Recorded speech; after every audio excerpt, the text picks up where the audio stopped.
ಕಾಂಗ್ರೆಸ್ ಪಕ್ಷ ತಳವಾರ ಸಮಾಜಕ್ಕೆ ಅನ್ಯಾಯ ಮಾಡುತ್ತಿದೆ ಎಂದು ಕರ್ನಾಟಕ ರಾಜ್ಯ ತಳವಾರ ಸಮಾಜದ ರಾಜ್ಯಾಧ್ಯಕ್ಷ ಡಾಕ್ಟರ್ ಸರ್ದಾರ್ ರಾಯಪ್ಪ ಅಸಮಾಧಾನ ವ್ಯಕ್ತಪಡಿಸಿದರು. ಕಲಬುರಗಿಯ ಪತ್ರಿಕಾ ಭವನದಲ್ಲಿ ಕರೆದ ಸುದ್ದಿಗೋಷ್ಠಿಯನ್ನು ಉದ್ದೇಶಿಸಿ ಮಾತನಾಡಿದ ಅವರು, ನಮ್ಮ ಸಮಾಜದ ಮಕ್ಕಳಿಗೆ ಶೈಕ್ಷಣಿಕವಾಗಿ ಅನ್ಯಾಯವಾಗುತ್ತಿರುವುದರಿಂದ ಕಾಂಗ್ರೆಸ್ ಪಕ್ಷವನ್ನು ಬಹಿಷ್ಕರಿಸಿ ಮುಂದೆ ನಡೆಯುವ ಯಾವುದೇ ಚುನಾವಣೆಗಳಲ್ಲಿ ಮತ ನೀಡುವುದಿಲ್ಲವೆಂದು ಆಕ್ರೋಶ ವ್ಯಕ್ತಪಡಿಸಿದರು.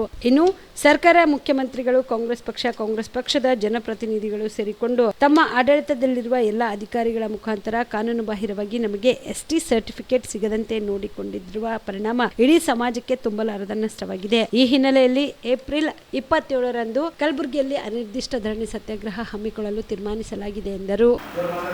ಬೇಡಿಕೆ ಇಟ್ಟುಕೊಂಡು ಸುಮಾರು 2 ವರ್ಷದಿಂದ ನಿರಂತರವಾಗಿ ಹೋರಾಟ ಮಾಡ್ತಾ ಇದ್ದೀವಿ. ಇವತ್ತು ಅದಕ್ಕೆ ಯಾವುದೇ ರೀತಿಯ ನ್ಯಾಯ ಸಿಗ್ತಿಲ್ಲ. ಕಾರಣ ಇಷ್ಟೇ, ರಾಜ್ಯದಾಗ ಎಲ್ಲ ಕಡೆ ಸರ್ಟಿಫಿಕೇಟ್ ಸಿಗ್ತಿದ್ರು ಕೂಡ ಕಲಬುರಗಿ, ಯಾದಗಿರಿಯಲ್ಲಿ ಸಿಗ್ತಾ ಇಲ್ಲ. ಅದಕ್ಕೆ ಉದ್ದೇಶಪೂರ್ವಕ ತಡೆ ಹಿಡಿದಾರ. ರಾಜಕೀಯ ಇಚ್ಛಾಶಕ್ತಿ ಕೊರತೆ ಅದ. ನಮ್ಮ ಸಮುದಾಯನ ಹತ್ತಿಕ್ಕು ಅಂತೇಳಿ ಏನು ಉದ್ದೇಶಪೂರ್ವಕವಾಗಿ ಸರ್ಟಿಫಿಕೇಟ್ ತಡೆದು ಹಿಡಿದಿರುವಂಥ ಪ್ರಿಯಾಂಕ್ ಖರ್ಗೆ ಅವರಾಗಲಿ, ಅವ್ರ ತಂದೆಯವರಾದ ಮಲ್ಲಿಕಾರ್ಜುನ ಖರ್ಗೆ ಅವರಾಗಲಿ ನಮ್ಮನ್ನು ಗುರಿಯಾಗಿ ಇಟ್ಟುಕೊಂಡು ನೇರ ಬಹಿರಂಗವಾಗಿ ವಿರೋಧ ಮಾಡ್ತಾ ಇದ್ದಾರೆ. ಇವತ್ತು ನಾವು ಕೂಡ ಸಮಾಜದ ವತಿಯಿಂದ ರಾಜಕೀಯವಾಗಿ ಅವರನ್ನು ಬಹಿಷ್ಕರಿಸ್ತೀವಿ ಮತ್ತು ಕಾಂಗ್ರೆಸ್ ಪಕ್ಷಕ್ಕೂ ಕೂಡ ಬಹಿಷ್ಕರಿಸ್ತೀವಿ. ನಾವು ಈ ಭಾಗದಾಗ ಅವ್ರಿಗೆ ನಿರಂತರವಾಗಿ ಮತ ನೀಡಿದ ಕಾರಣಕ್ಕಾಗಿ ಇವತ್ತು ಅವ್ರು ಅಂತಾರಾಷ್ಟ್ರೀಯ ಮಟ್ಟಿಗೆ ಮುಟ್ಟಿದ್ದಾರೆ. ಇವತ್ತೊಂದು ರಾಜಕೀಯವಾಗಿ ಇಷ್ಟೊಂದು ಗಟ್ಟಿಯಾಗಿ ನೆಲೆ ಊರ್ಯಾರ. ಇವತ್ತು ಕಾಂಗ್ರೆಸ್ ಪಕ್ಷಕ್ಕೂ ಕೂಡ ಇಲ್ಲಿ ನಾವು ಭದ್ರವಾದ ಒಂದು ನೆಲೆ ಊರ್ಲಿಕ್ಕೆ ಕಾರಣರಾಗಿವಿ. ಇವತ್ತು ನಮಗೆ ಯಾವುದೇ ರೀತಿ ನಮ್ಮ ಬೇಡಿಕೆಗಳಿಗೆ ಅವ್ರು ಸ್ಪಂದಿಸ್ತಾ ಇಲ್ಲ ಅಂದರೆ ನಾವು ಅವ್ರ ಜೊತೆಗಿದ್ದು ಅನ್ನೋದು ಸಾಧಿಸಬೇಕಾಗ್ಯದ. ನಮ್ಮ ಹಕ್ಕು ಸ್ವಾತಂತ್ರ್ಯಗಳಿಗೆ ಅವ್ರಲಿಂತ ಧಕ್ಕೆ ಆಗ್ಲಿಕ್ಕತ್ತವ, ನಮ್ಮ ಮಕ್ಕಳಿಗೆ ಅನ್ಯಾಯ ಆಗ್ಲಿಕ್ಕತ್ತದ, ರೈತರಿಗೆ ಅನ್ಯಾಯ ಆಗ್ಲಿಕ್ಕತ್ತದ. ಇಷ್ಟೆಲ್ಲ ಅವ್ರಿಗೆ ಅನ್ಯಾಯ ಆದರೂ ಕೂಡ ಇದ್ರ ಬಗ್ಗೆ ಯಾವುದೇ ರೀತಿ ಅವರಿಗೆ ಗಂಭೀರವಾದ ಸಮಸ್ಯೆ ಅನ್ನಿಸ್ತಾ ಇಲ್ಲ. ಅವರು ಈ ರೀತಿ ನಮಗೆ ಅನ್ಯಾಯ ಮಾಡ್ತಾ ಇರೋದ್ರಿಂದ ನಾವು ಸಾಮಾಜಿಕವಾಗಿ, ಶೈಕ್ಷಣಿಕ, ಆರ್ಥಿಕವಾಗಿ ಇನ್ನೂ ಏನಪ್ಪ ಅಂದ್ರೆ ಕುಗ್ಗಿ ಹೋಗಿಬಿಟ್ವಿ. ಅವ್ರಿಗೆ ಹಲವಾರು ಸಾರಿ ಇಡೀ ಸಮುದಾಯದ ಮುಖಂಡರಿಗೆ ಪದೇ ಆಗಿ ಕೇಳಿದ್ದಾರೆ, ಸರ್ ಇವತ್ತು ನಮ್ಮ ಮಕ್ಕಳಿಗೆ ಹಿಂಗೆ ಅನ್ಯಾಯ ಆಗ್ತದೆ, ದಯವಿಟ್ಟು ತಾವು ಇದು ಮಾಡ್ಬೇಕಂದಾಗ ಅವ್ರು ಯಾವುದೇ ರೀತಿ ತಿರಸ್ಕಾರ ಮಾಡ್ತಾ ಇಲ್ಲ. ನಾವು ಕೊಡಲ್ಲ ಅಂತ ಹೇಳಲ್ಲ, ನಾವು ಕೊಡ್ತಾ ಇದ್ದೀವಿ, ನಾಳೆ ಬರ್ರಿ, ನಾಡ್ದು ಕೊಡೋಣ ಅಂತ ನಮಗೆ ಹೇಳ್ತಾರೆ. ಮಾಧ್ಯಮ ಮಿತ್ರರು ಹಲವಾರು ಸಾರಿ ಅವ್ರಿಗೆ ಕಲಬುರಗಿ ಬಂದ ಪ್ರಶ್ನೆ ಮಾಡಿದಾಗ ಇಲ್ಲ ತಳವಾರದೇನು ಸಮಸ್ಯೆ ಇಲ್ಲ, ಕೊಡ್ತಾ ಇದ್ದೀವಿ ಅಂತಾರೆ. ಸದನದಾಗ ಯಾರಿಗೆ ಜಮೀನು ಅದ ಅವ್ರಿಗೆ ಕೊಡ್ತೀವಿ ಅಂತಾರೆ. ನಾವು ಯಾರು ಜಮೀನು ಇಲ್ಲ ಅಂತ ಅವ್ರ ಬಳಿ ಹೋಗಿವಿ. ಮಾಧ್ಯಮ ಮಿತ್ರರು ಕೊಡ್ತಾರೆ ಅಂತ ಹೇಳಿದ ಮೇಲೆ ಕೊಡ್ತೀವಿ ಅಂದವ್ರಿಗೆ ಯಾಕೆ ಕೊಟ್ಟಿಲ್ಲ?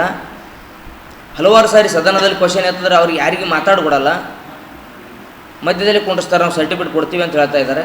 ಮತ್ತು ಈ ರೀತಿ ಅವರು ಬಹಿರಂಗವಾಗಿ ಒಂದು ಸಮುದಾಯನ ವಿರೋಧಿಸುತ್ತಿದ್ದು, ಹತ್ತಿಕ್ಕುತ್ತಿದ್ದು ನಾವು ಎಷ್ಟು ದಿನ ಅಂತ ಸಹಿಸ್ಕೊಳ್ಳೋಣ? ನಾವು ಎಲ್ಲಿ ತನಕ ಇವ್ರಿಗೆ ಏನಪ್ಪ ಅಂದ್ರೆ ನಾವು ಇದು ಹಿಡ್ಕೊಂಡು ಇವ್ರ ಹಿಂದೆ ನಾವು ತಿರುಗಾಡೋಕ್ಕೆ ಸಾಧ್ಯ ಆಗ್ತದೆ?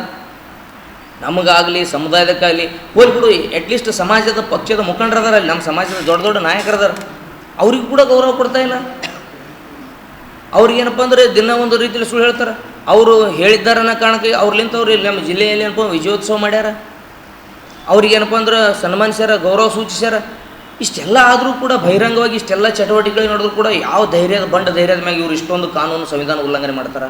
ಶಾಬದಿ ಮಲ್ಟಿ ಸ್ಪೆಷಾಲಿಟಿ ಹಾಸ್ಪಿಟಲ್ ಮತ್ತು ಟ್ರಾಮಾ ಕೇರ್ ಸೆಂಟರ್ 24x7 ತುರ್ತು ಚಿಕಿತ್ಸಾ ಸೌಲಭ್ಯ ಉಳ್ಳ ಆಸ್ಪತ್ರೆ. ಕಲಬುರಗಿ ಜಿಲ್ಲೆಯ ಖ್ಯಾತ ಹಿರಿಯ ಅನುಭವಿ ವೈದ್ಯರ ನೇತೃತ್ವದಲ್ಲಿ orthopaedic, ENT, neuro surgery, general surgery, general medicine, urology, gastro surgery, paediatric, obstetrics, gynaecology, cardiology, neurology, arthroplasty, arthroscopy, spine surgeries ಸೇರಿದಂತೆ OPD, IPD, ICU, NICU, ultrasound, 2D echo, laboratory, major OT ಸೌಲಭ್ಯದೊಂದಿಗೆ ಎಲ್ಲ ರೋಗಕ್ಕೂ ಒಂದೇ ಸೂರಿನಡಿ ರಿಯಾಯಿತಿ ದರದಲ್ಲಿ ಶಾಬದಿ ಮಲ್ಟಿ ಸ್ಪೆಷಾಲಿಟಿ ಹಾಸ್ಪಿಟಲ್ ಮತ್ತು trauma care centre 24x7 emergency ಚಿಕಿತ್ಸೆ ನೀಡಲಾಗುವುದು. ಹೆಚ್ಚಿನ ಮಾಹಿತಿಗಾಗಿ ಸಂಪರ್ಕಿಸಿ ಶಾಬದಿ ಮಲ್ಟಿ ಸ್ಪೆಷಾಲಿಟಿ ಹಾಸ್ಪಿಟಲ್ ಮತ್ತು trauma care centre, STBT bus stand, Dargah road, ಸಂತ್ರಸ್ವಾಡಿ, Kalaburagi. Mobile number 9060442345.